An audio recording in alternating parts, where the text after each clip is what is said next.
folks, Rick Wedell here. I'm the Chief Investment Officer at RFG Advisory. Thought we'd come to you today on location with a brief market update, kind of let you know what's going on out there. Stocks are basically flat this morning after notching a new record high yesterday. A lot of different narratives going on in the marketplace. To give you kind of an absolute level, S&P 500 right at about 63.05 for the close yesterday, and that is up about 7.5% for the year. And it is the beginning of the second quarter earnings season right now. So we've had about 70 companies report so far, and they've given us earnings of about plus 10% and revenues of about plus 5%. So far, about 88% of them beating analysts' expectations. But I would just note that it is still very, very early in the game from an earnings season standpoint.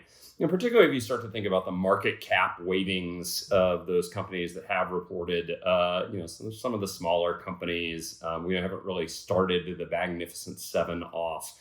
Those companies' earnings will actually start to come out on Wednesday when Google and Tesla report. In the meantime, the big focus on earnings season this year is really all about tariffs and tariffs kind of dominating the news. Obviously, we've got this August 1st deadline that a lot of countries are kind of racing to negotiate deals ahead of. We'll see whether or not those come through or not.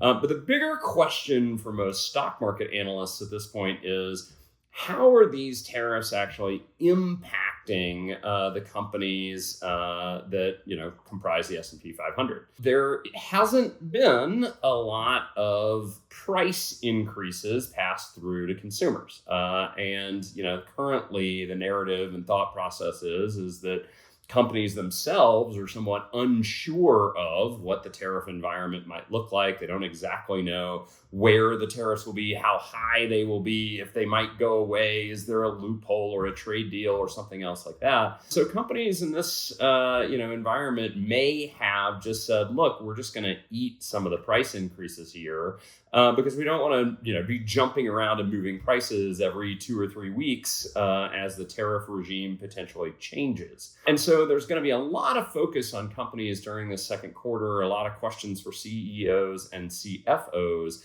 around, okay, so when are you going to start passing those prices through? How much of them might you absorb into your own cost structure? Are you going to eat some of that in terms of your overall profit margin?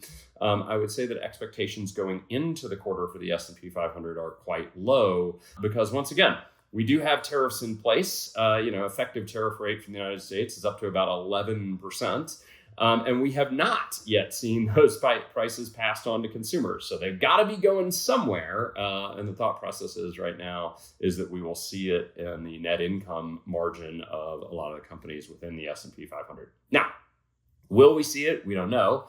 It's certainly possible that those companies have figured out other cost savings metrics to be able to, eat those, but we shall see. So with that, as always, if you have any questions, please feel free to reach out to myself or to your advisor. I hope you're having a great day, and I look forward to talking to you again soon.